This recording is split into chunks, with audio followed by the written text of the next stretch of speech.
ketiga ini lebih ke personal, kayak pengalamanku sendiri sih, kayak gimana caranya masuk, bukannya caranya gitu sih, bukan mau ngajarin tapi kayak lebih mau cerita aku gimana caranya bisa masuk sini tanpa kayak ada pengalaman, tanpa ada ijazah informatika gitu misalkan. Terus nanti yang terakhir kita bakal bahas tips and triknya juga. Bukan tips and trik juga sih, maksudnya kayak ya yang aku pelajari selama ini gitu loh, dan mungkin dapat berguna bagi yang ingin mau masuk sini atau misalkan mau meniti karir ke depannya gitu. Nah, ini pertama kayak kita mau bahas dulu kan kayak kenapa software engineer. Ini adalah list orang-orang terkaya di dunia, kan 15 orang terkaya di dunia gitu kan.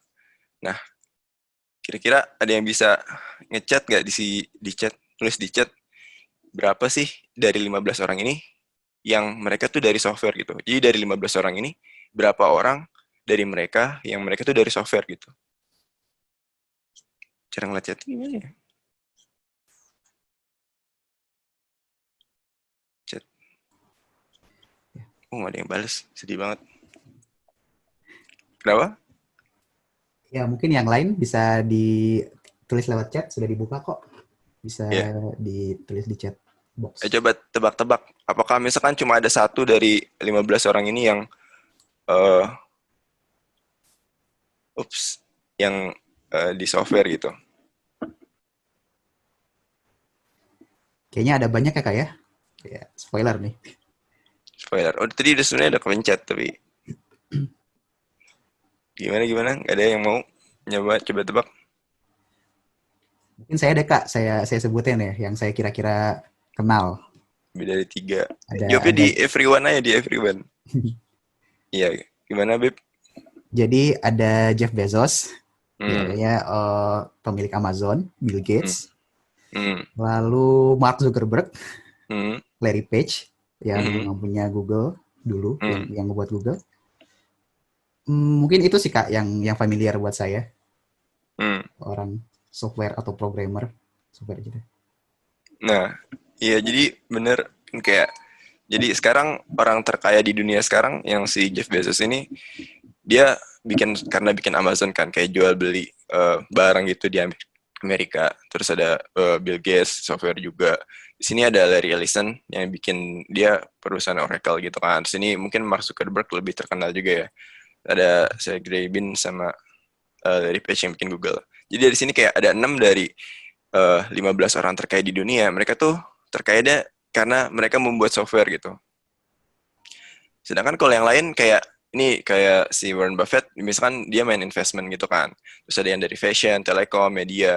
Nah, uniknya di sini menurutku kayak software ini eh, bagian paling banyak gitu. Dari 15 orang ini paling banyak dari software gitu kan. Wah, menarik banget gitu. Dan paling kayaknya yang satu nomor dua juga dari software juga gitu. Kayak ini sebenarnya salah satu kayak motivasi aku dulu mulai lima tahun yang lalu pas mulai ini salah satunya karena ini gitu kayak ngeliat wah ada kesempatan bisa jadi orang terkaya di dunia gitu kan kayak wah kenapa enggak gitu. Maksudnya ya mungkin enggak nanti kedepannya nggak mungkin juga sih, maksudnya ya kecil banget kan kemungkinan jadi orang terkaya, tapi dengan masuk ke software ini kayak aku menambah kemungkinanku untuk menjadi orang terkaya. Tapi nggak aku nggak juga nggak terlalu mengarah ke sana sih. Nah, maksudnya ini yang alasan pertama kan. Nah, terus kalau di Indonesia juga kan kita mungkin sering dengar kayak di berita-berita tuh kayak unicorn gitu kan. Kayak di Indonesia unicorn salah satunya ada Traveloka, Gojek, Tokopedia, sama Bukalapak gitu. Nah, mereka empat-empatnya juga dari software gitu kan. Terus kayak kenapa nggak ada startup yang misalkan mereka perusahaan tambang gitu misalkan. Kayak kenapa semua unicorn atau startup ini kayak mereka semuanya dari software gitu. Ini menarik juga kan. Nah, eh, Terus terus kenapa sih kalau misalkan dari tadi ngebahasnya kan kayak startup gitu, kayak mau bikin perusahaan. Nah, tapi kalau misalkan aku gak pengen bikin perusahaan baru, cuma pengen kerja doang, gimana gitu? Apakah masih tetap bagus di software?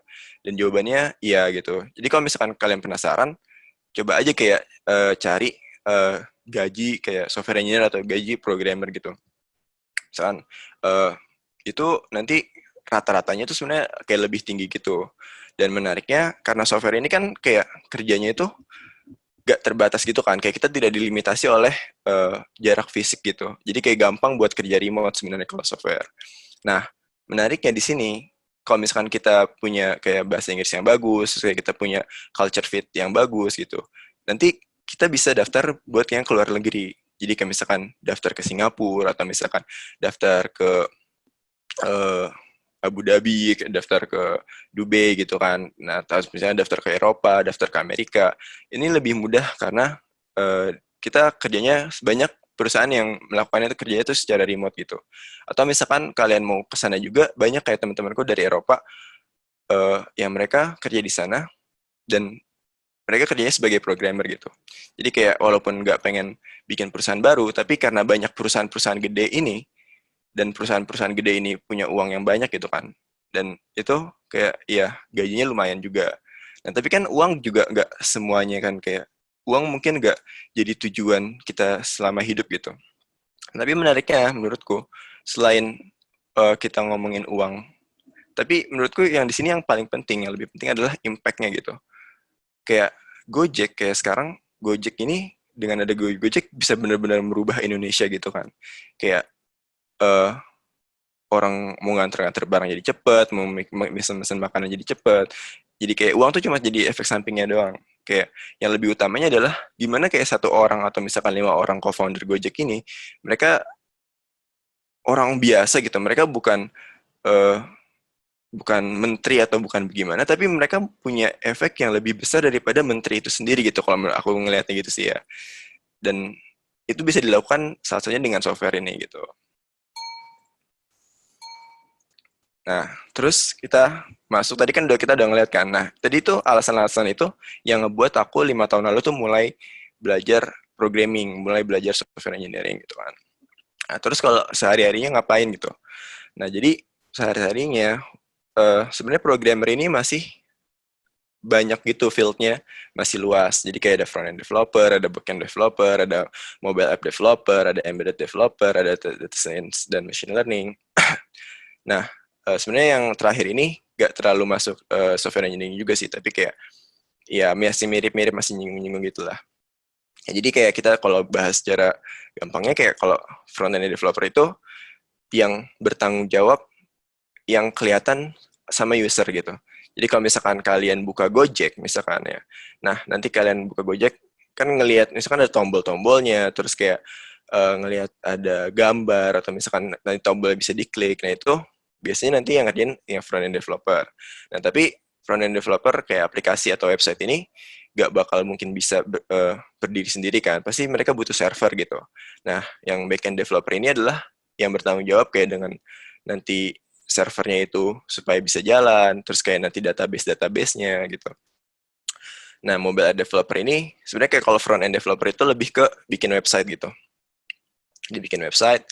Kalau misalkan mobile app developer ini, biar mereka yang paling besar ada dua, yang jadi kalian bikin aplikasi, bisa bikin aplikasi Android atau aplikasi iOS di iPhone.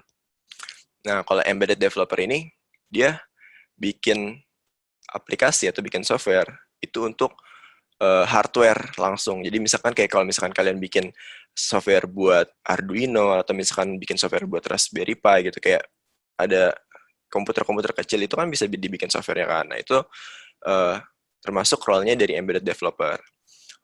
Nah kalau data science dan machine learning ini kayak lebih menganalisis data dan mengambil kesimpulan dari data itu gitu. Jadi kalau misalkan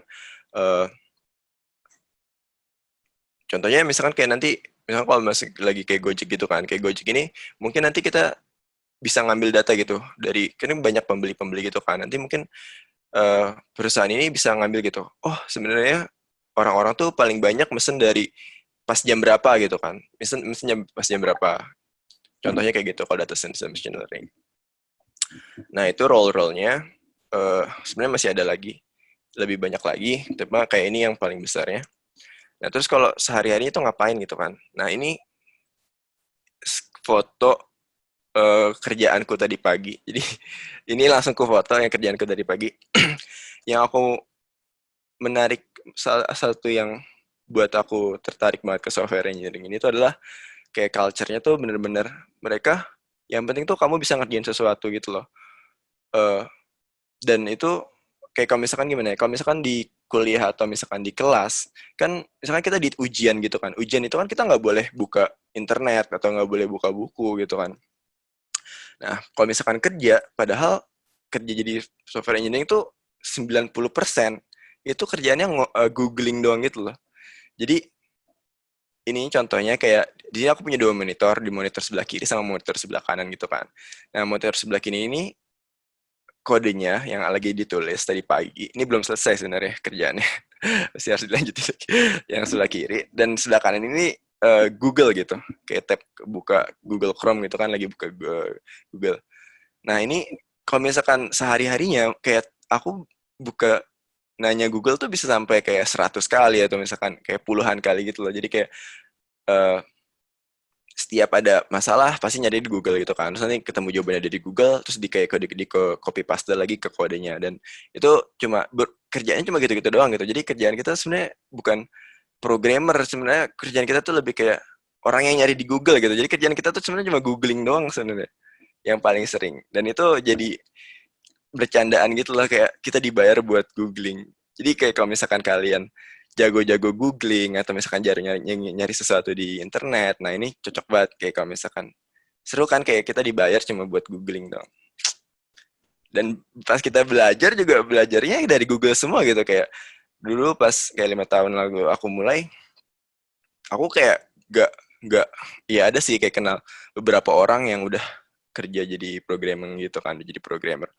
Tapi kayak kebanyakan ya aku belajar sendiri gitu. Nah, cara belajarnya aku nggak tahu kan kayak apa sih kayak buku apa yang paling bagus atau website mana yang paling bagus. Ya udah gitu, aku cari di Google kan. Kayak best website to learn programming gitu. Kayak bener-bener nyarinya kayak gitu gitu. Terus kayak satu hari kayak nyari-nyari kayak gitu uh, dan yang penting kan konsisten dan kita tahu gitu kayak sumber-sumber yang terbaik.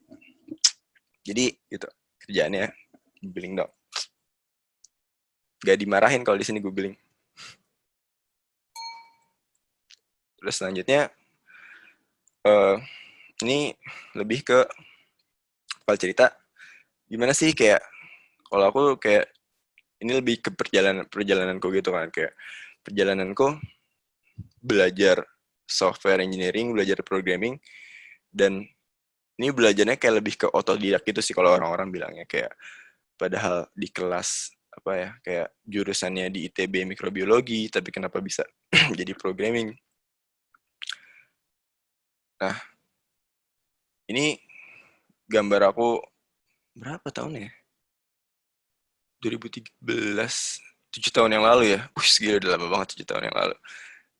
Ini di kelas di Karisma Bangsa di lagi di gedung yang mana ya? Di gedung yang gede. Aku lupa kelasnya yang mana. Pokoknya ini lagi etud, lagi belajar mandiri. Itu lagi aku lagi camp apa? Lagi olim camp di Karisma Bangsa. Jadi lagi etud ini temanku Vano biologi juga dia sekarang jadi kedokteran gitu kan yang kiri juga kedokteran aku juga harus jadi kedokteran juga nih harusnya aku nih tapi entah kenapa jadi nyasar gitu kan kayak nggak keterima di kedokteran akhirnya nyari pelarian. Nah di sini kalau misalkan dilihat coba lihat bukunya tebel banget gitu kan bukunya Campbell 1472 halaman coba sangar sangar.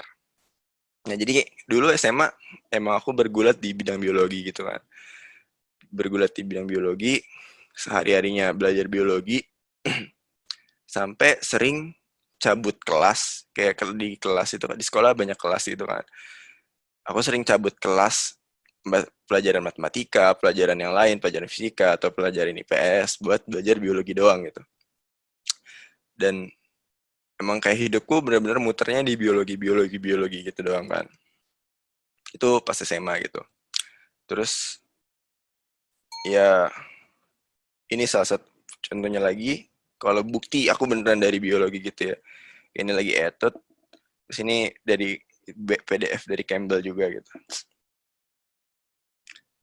Nah, terus itu kan tadi pas SMA gitu.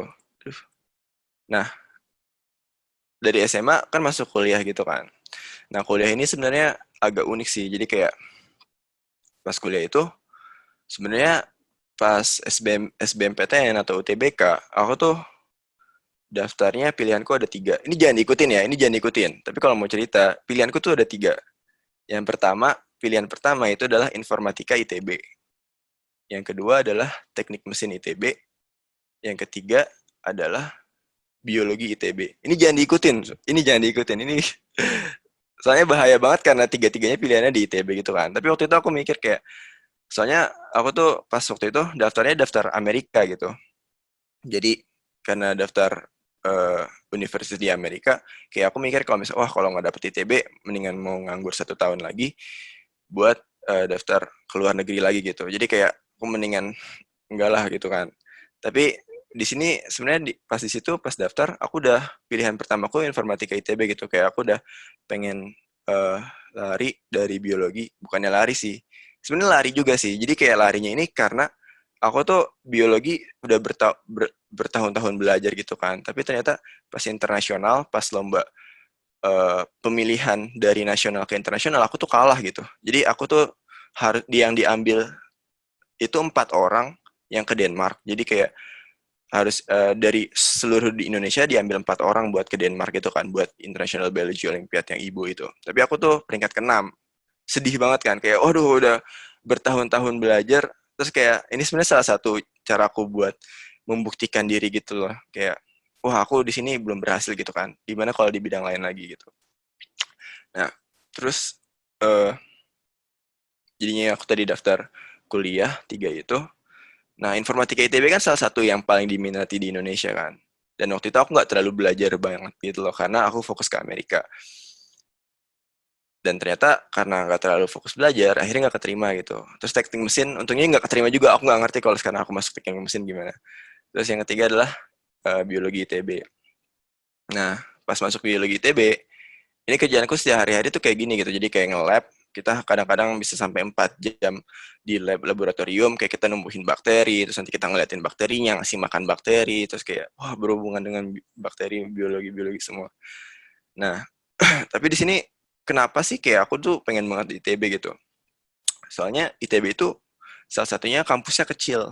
Jadi kayak kamu tuh bisa jalan dari ujung ke ujung. ITB itu kayak 10 menit gitu. Nah, karena sempit ini kayak jadi fakultas-fakultas itu berdekatan kan. Jadi kayak nanti misalkan kalau misalkan di sini fakultas biologi gitu, nanti sebelahnya tuh ada fakultas teknik mesin gitu, terus sebelahnya lagi fakultas informatika.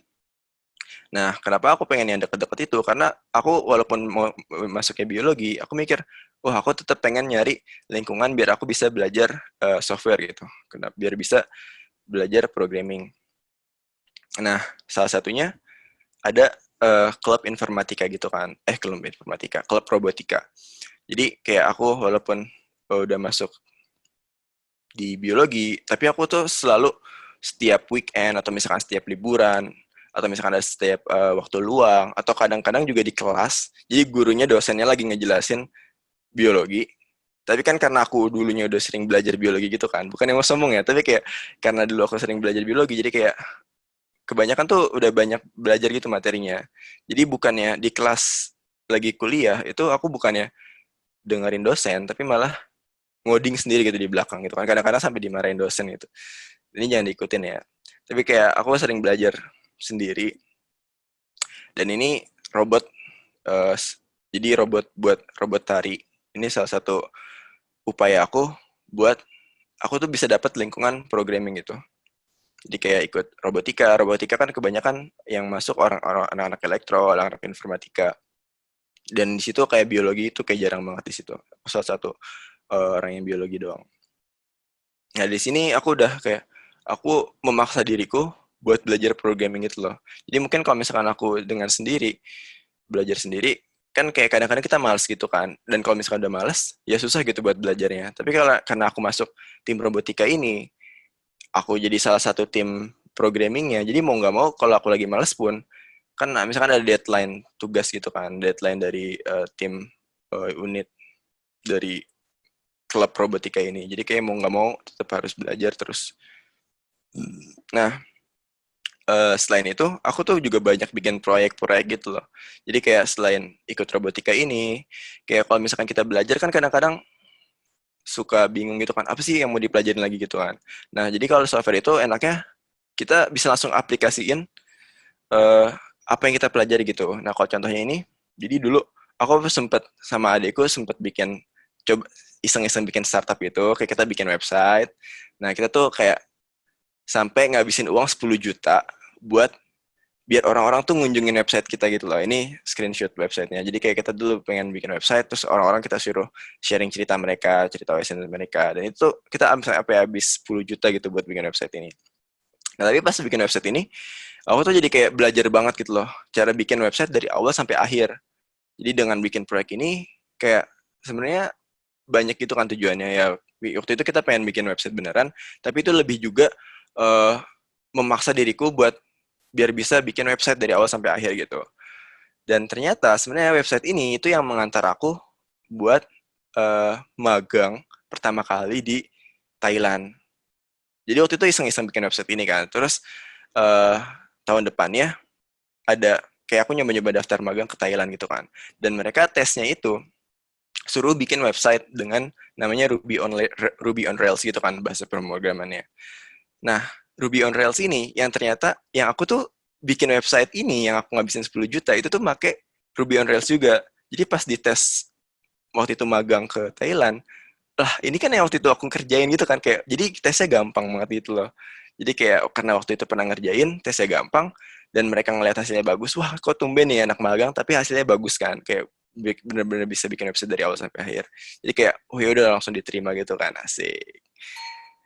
Nah, terus ini salah satu proyek yang aku buat juga. Jadi kayak pas waktu aku di Thailand, uh, kayak aku sering ngobrol sama orang kedutaan itu kan, karena kayak aku nyari tempat, sebenarnya kayak aku tuh nyari tempat tinggalnya deket masjid gitu kan.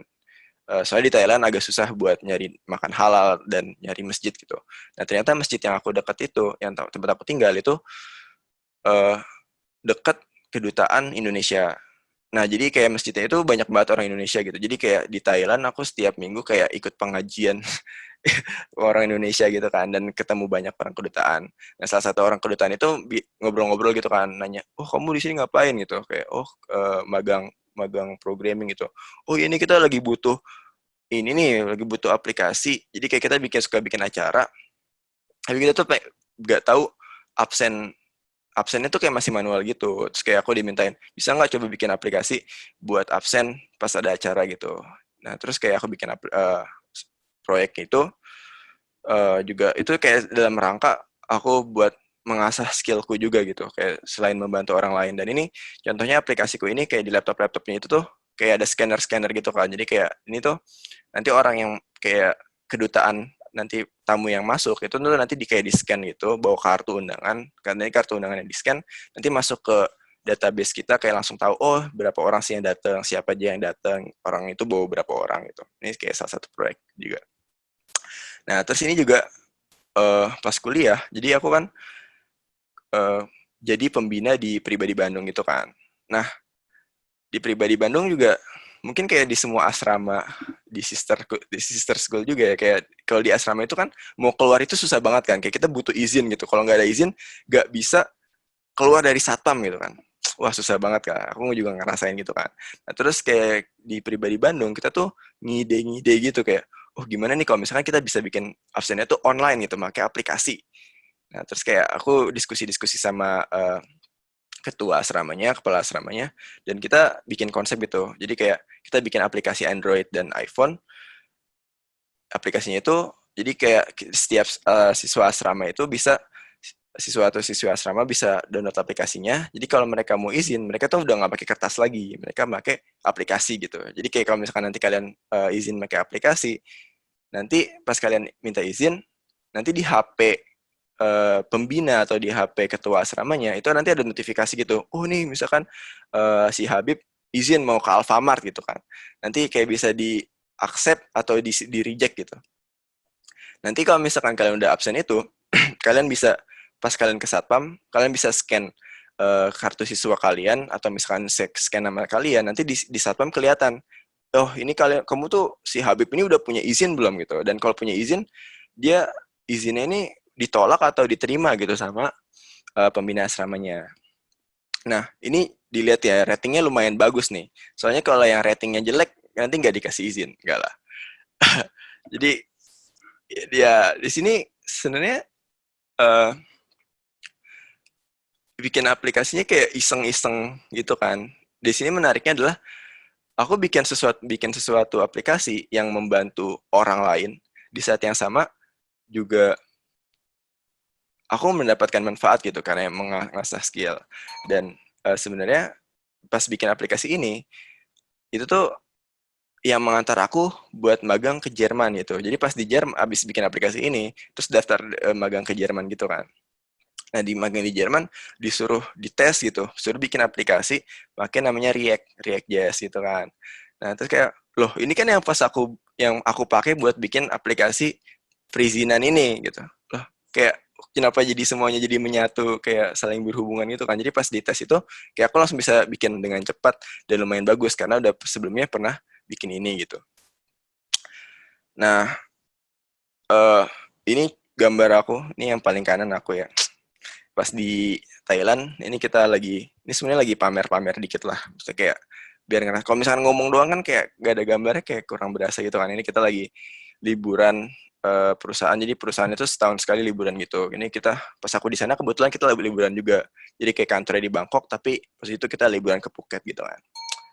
Nah, terus ini gambar aku. Ini norak sebenarnya sih. Kayak ini hari pertama aku di Jerman gitu kan. Kayak wah di Jerman ini di depan rumah aku jadi kayak aku udah datang ke sana tuh pas lagi winter gitu.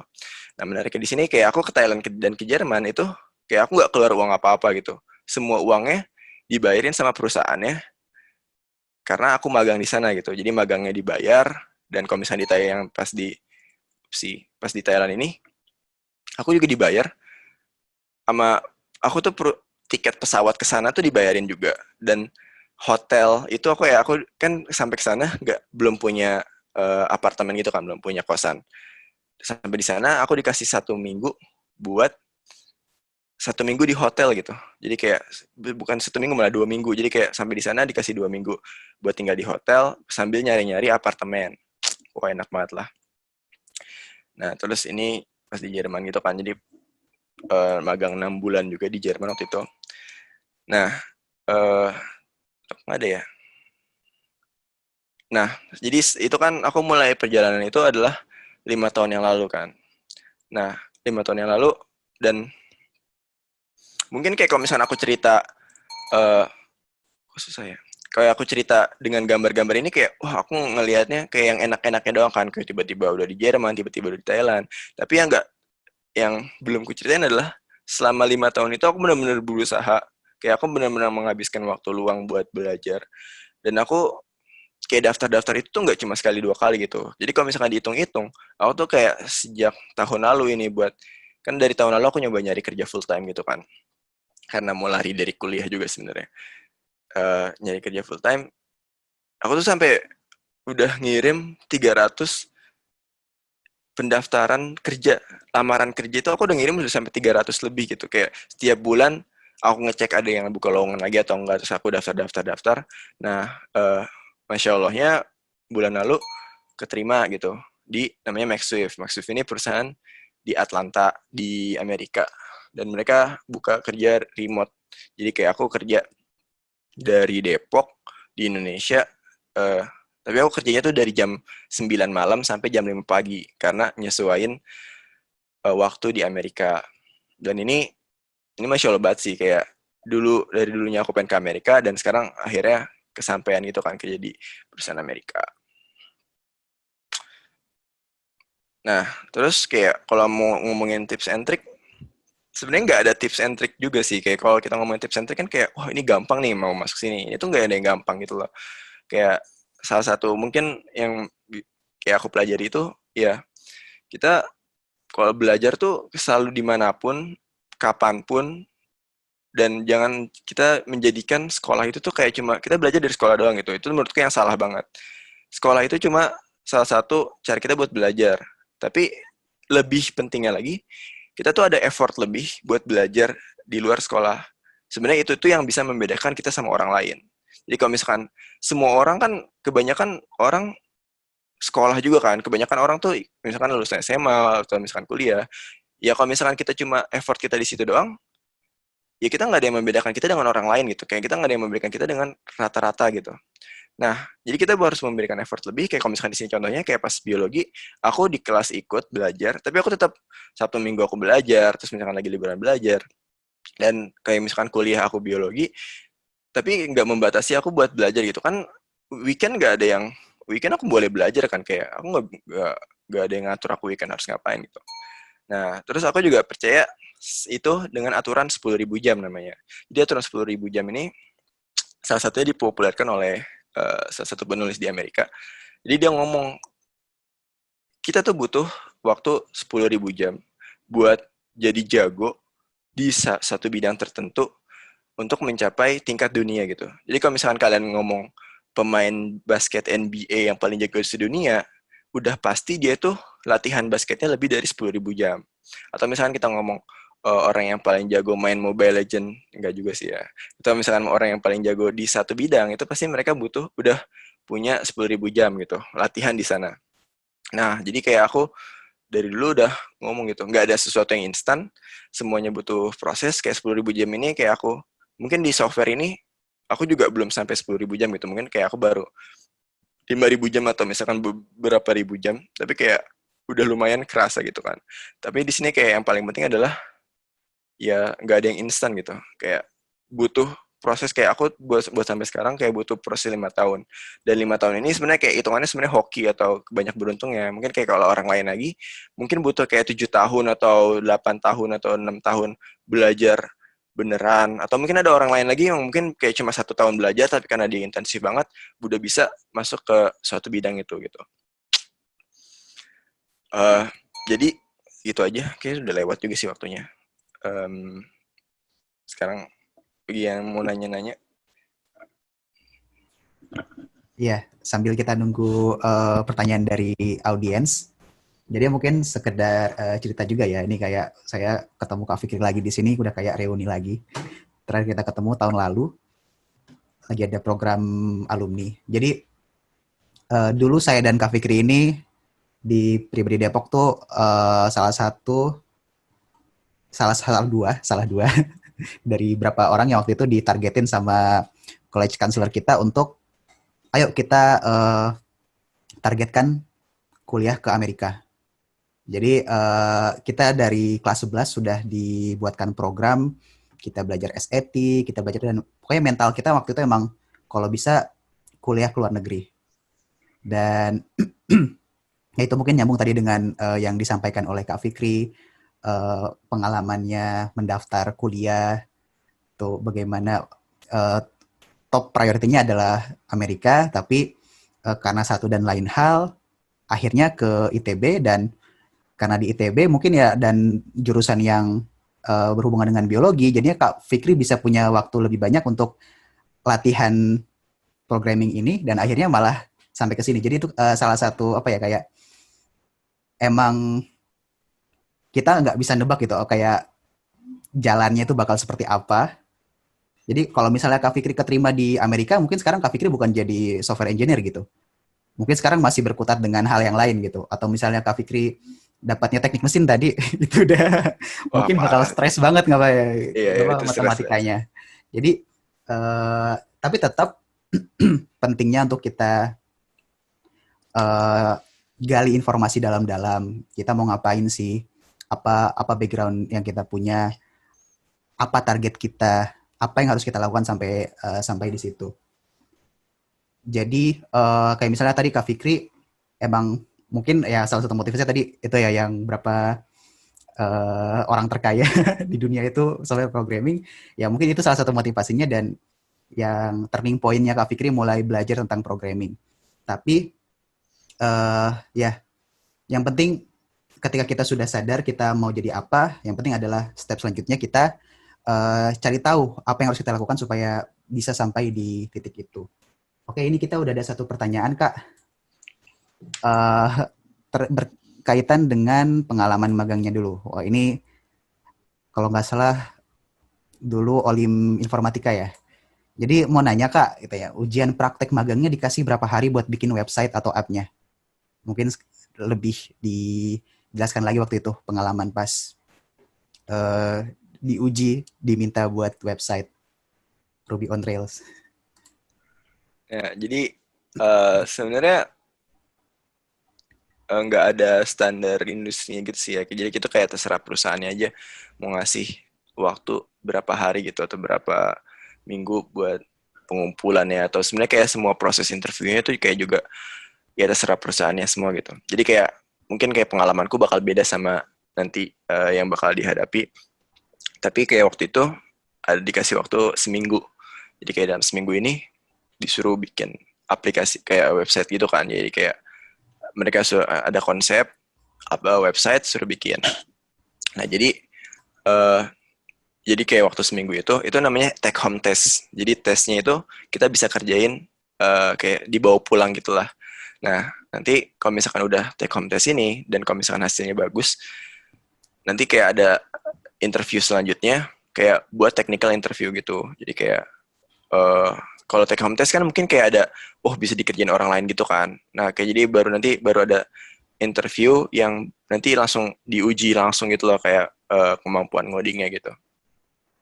Jadi jawabannya sebenarnya kayak 1 minggu sih, sekitar 1 minggu.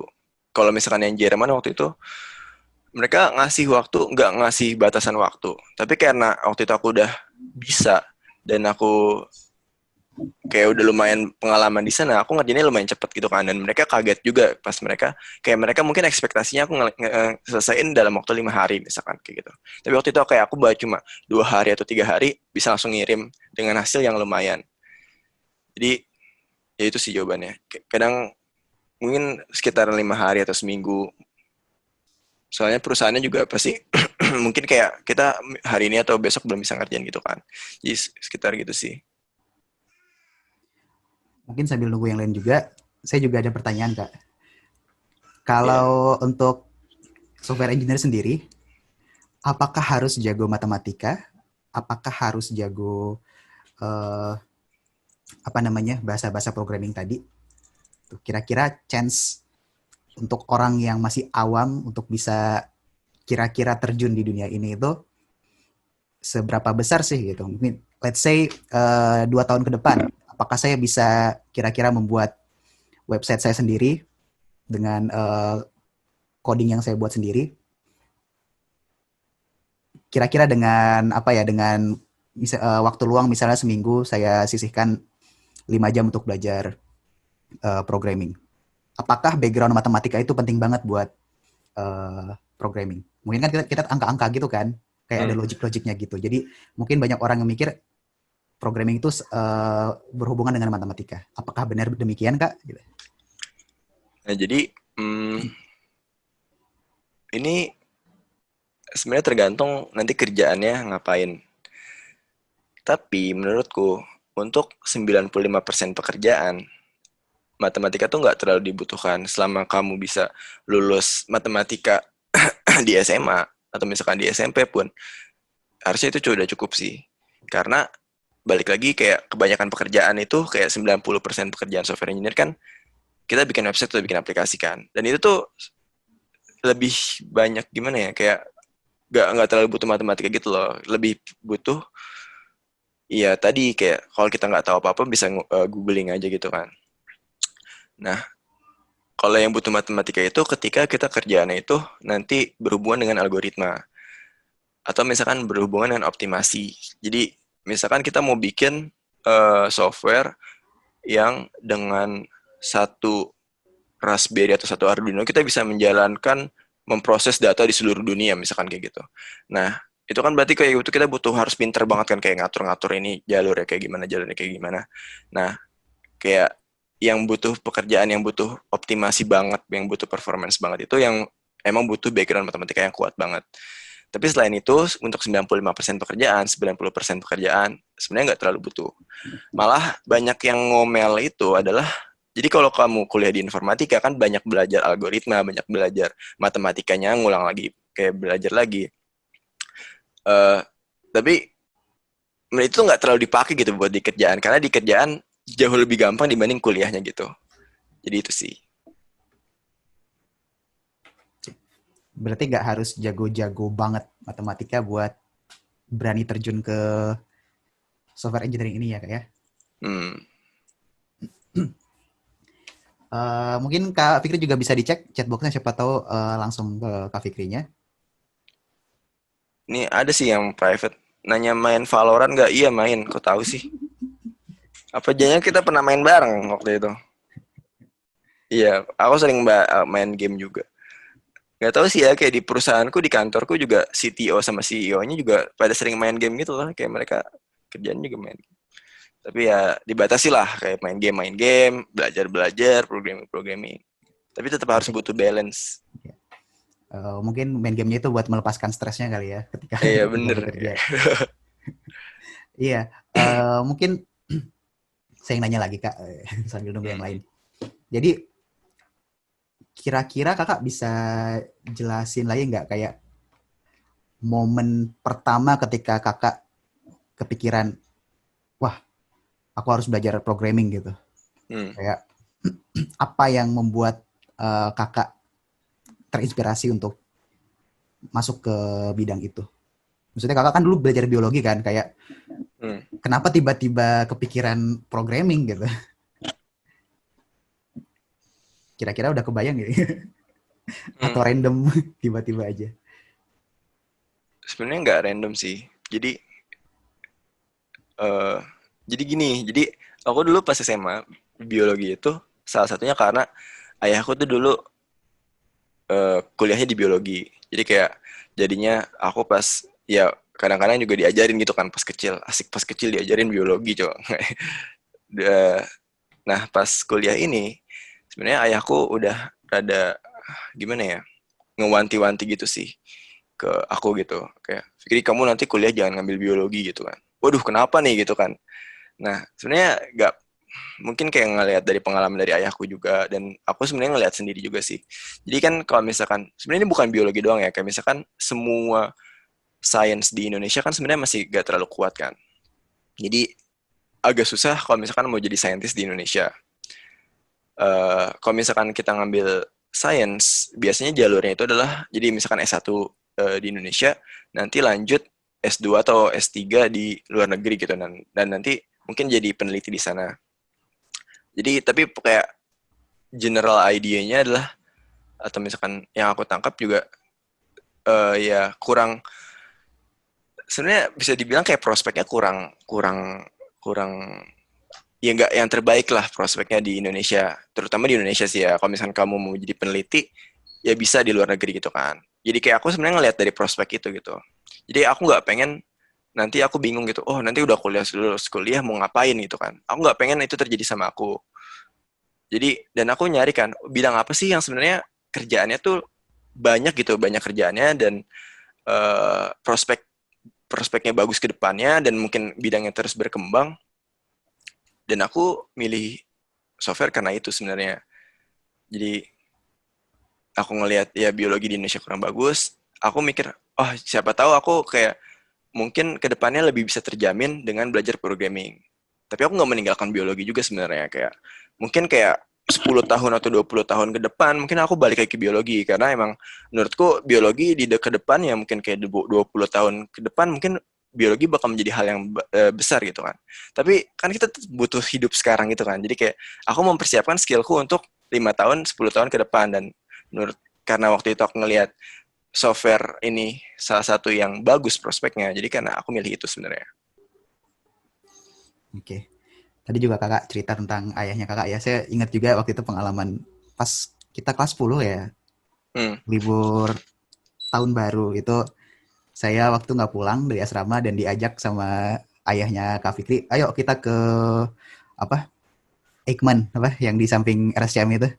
Oh iya. Iya, Ya, saya Iqman, ingat Iqman. waktu itu kita main dan salah satu ya, juga diskusi banyak dengan ayahnya Kak Fikri. Jadi ya mungkin momen-momen seperti itu ya penting juga untuk komunikasi dengan orang tua, untuk kira-kira kita dengarkan lah, kira-kira kan mereka lebih tahu kira-kira prospek ke depan seperti apa. Ya mungkin tadi Kak Fikri juga dapat masukan dari ayahnya kan, kayak kalau di biologi di Indonesia mungkin kurang, makanya coba explore, cari bidang lain. Jadi itu juga pentingnya kita coba uh, jaga komunikasi dengan orang tua terkait dengan masa depan kita sendiri. ada satu pertanyaan terakhir Kak yang masuk. Jadi ini menarik mungkin. Di pengalaman Kakak magang di Thailand tadi dan di Jerman, itu kan mungkin jadi minoritas ya. Bib, commute, Bib. Oke, sorry. Jadi Kakak kan mungkin merasain rasanya jadi minoritas di sana. Jadi penganut Muslim di Thailand atau jadi eh, Asian di Jerman. Itu apakah Kakak ngerasain ada kayak treatmentnya berbeda gitu sama eh, apa atasan gitu? Ini real life experience aja gitu. Hmm. Jadi menurutku ini balik lagi ke perusahaannya sih. Semuanya emang balik ke perusahaannya sih ya. Kayak sebenarnya ini tergantung kamu nanti dapat bosnya tuh kayak apa gitu. Apakah bosnya ini rasis atau bosnya kayak gimana. Nah, kebetulan pas aku di Thailand dan di Jerman, dua-duanya bosku ini open banget. Jadi kan eh, aku sering tetap butuh kan misalnya kerja dari jam 8 pagi sampai jam 5 sore gitu kan. Aku pasti harus sholat zuhur sama sholat asar. Nah, ini tuh susah banget kayak nggak ada musola di sana tuh nggak ada musola. Jadi mau nggak mau aku harus memakai satu ruangan di kantor buat sholat gitu kan. Dan ya aku ngomong gitu ke mereka, bang gitu kan. Om, saya mau sholat nih gitu kan. Ya kayak gitu juga sih. Maksudnya kayak sebenarnya aku ngomong gitu kan, kayak aku cerita aku muslim, butuh sholat. Ini kalau siang-siang 2 kali gitu kan. Jadi jam zuhur sama asar. Terus ya mereka jadi oh gitu. Mereka ngerti juga. Jadi ya udah kayak jadi ada satu ruangan gitu, ruang meeting kalau di Thailand sama di Jerman kayak ada ruang kecil kayak gudang gitu. Jadi di sana aku dikasih sholat. Maksudnya dikasih sholat, bukan kayak boleh sholat di sana. Nah, ya kadang-kadang tetap aja kayak gitu kan. Jadi kayak orang nggak tahu. Jadi pas lagi sholat tiba-tiba ada orang masuk gitu kan. Terus mereka udah kaget gitu kan. Oh jarang-jarang ngeliat orang sholat gitu kan. Kaget juga. Oh ternyata ada seorang orang sholat beneran langsung tutup lagi. Tapi menurutku gini sih. Jadi kayak lebih penting adalah kamu tuh sebagai orang yang direspek bisa direspek juga gitu. Jadi karena aku mungkin di sana aku berusaha melebihi ekspektasi mereka dalam bidang kayak programming gitu kan. Jadi misalkan disuruh kerjain ini gitu kan, disuruh bikin sesuatu. Aku tuh berusaha melakukan lebih untuk melebihi ekspektasi mereka. Jadi kan mereka punya, wah ini jago nih kan si Fikri, orang Muslim tapi jago gitu kan. Dan jadi menurutku karena mereka respect sama kita, ya nanti masalah agama mereka bakal respect juga gitu. Tapi kalau misalkan kita kerjaan ternyata, oh ini cupu nih kayak disuruh ngerjain ini, ternyata nggak bisa gitu. Jadi kayak kalau misalkan itu juga nggak respect, mereka nggak respect sama kemampuan kita, ya mereka mungkin itu bakal bisa ngaruh ke yang lainnya gitu. Tapi overall mereka itu banget sih. Jadi kayak kalau misalkan di Thailand kan kayak sekitar 2 minggu sekali atau beberapa minggu sekali itu kayak kita ada kayak party bukan party juga sih kayak kita beli-beli pizza atau kayak gitu kan. Nah mereka pasti setiap beli pizza tuh minimal ada satu pizza yang misalkan ayam doang atau misalkan gak ada babinya gitu. Karena mereka udah menyesuaikan gitu kan. Terus di Jerman jadi kayak terus kalau mereka minum-minum juga ya mereka menghargai aku gitu loh kayak nggak memaksa. Oke, sekarang udah jam 4:01. Sebenarnya ada satu pertanyaan lagi. Eh, terakhir ya Kak ya, ini sama yang lain juga terakhir ini. Jadi selama Kakak kerja di MaxSwift itu, kerjaan Kakak itu kira-kira ngapain? Dan kira-kira bagaimana mengkoordinasikan pekerjaan Kakak dengan programmer di sana juga? Oke, terakhir sebelum kita tutup. Ini selain yang dari Kuncoro ada lagi sih tadi yang nge-private. Aku bacain pertanyaannya ya. Jadi pertanyaan itu adalah anak SMA mau nyari pengalaman magang kira-kira memungkinkan gak ya Kak? Kalau iya kira-kira ngapain aja? Nah, ini sebenarnya agak susah gitu karena sebenarnya kebanyakan perusahaan itu magang itu sebagai satu jalur mereka buat nyari pegawai gitu. Jadi kayak mereka nyari mahasiswa-mahasiswa yang biasanya mereka tuh nyari mahasiswa yang udah mau lulus. Jadi ketika magang ngelihat hasilnya bagus, nanti tuh bakal langsung ditarik gitu buat jadi pegawai tetap. Sebenarnya itu tujuan yang paling sering perusahaan buka magang itu.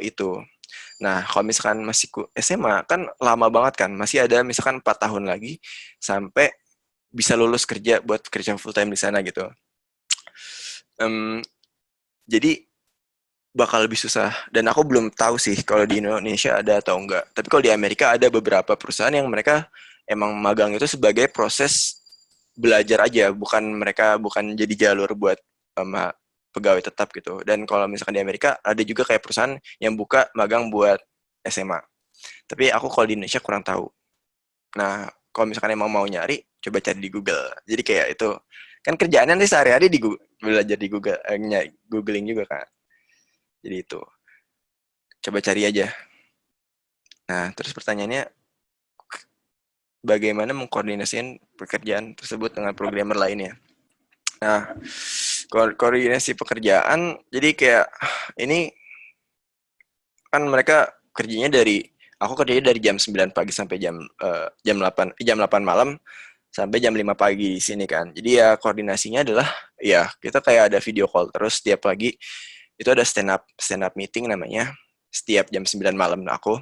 Jadi di stand up meeting itu kayak kita ngomong, kita cerita apa yang kita kerjain kemarin sama apa yang mau kita kerjain hari ini.